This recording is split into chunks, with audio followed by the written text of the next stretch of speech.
når vi spiller læs og forstå 4 på stribe, så øver vi os på at læse nogle sætninger, forstå hvad der står og finde det billede, der passer til. Der kan være 2 spillere med.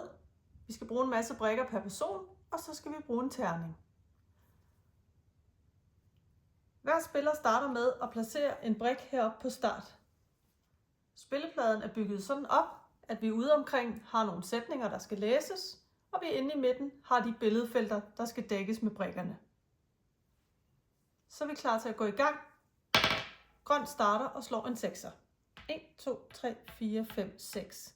Påskeægget har en rød sløjfe om. Grøn kigger herinde og finder billedet, der passer til, og sætter en grøn brik. Orange slår en 3'er. 1, 2, 3. Grenene er pyntet med fine påskeæg. Det har vi hernede. Orange sætter en brik. Hvis man lander på de sorte felter, så sker der lidt andet. Her står der for eksempel fjern en valgfri brik, og det betyder, at hvis nu det er mig, der er orange, så må jeg altså fjerne en af grøns brikker herinde fra billederne. Sæt en brik på et valgfrit billede, så må jeg altså tage en af mine brikker ude ved siden af og sætte på en brik, der passer godt. Flyt en af dine brikker og slå igen. Der må jeg altså tage en af mine brikker herinde og sætte hen på et andet felt, og så slå en ekstra gang.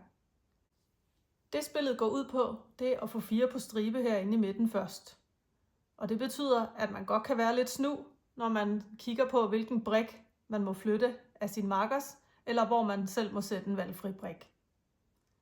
Så er det ellers bare med at rykke rundt, få læst en masse, få placeret sine brikker herinde, og se hvem der først får 4 på stribe. Rigtig god fornøjelse.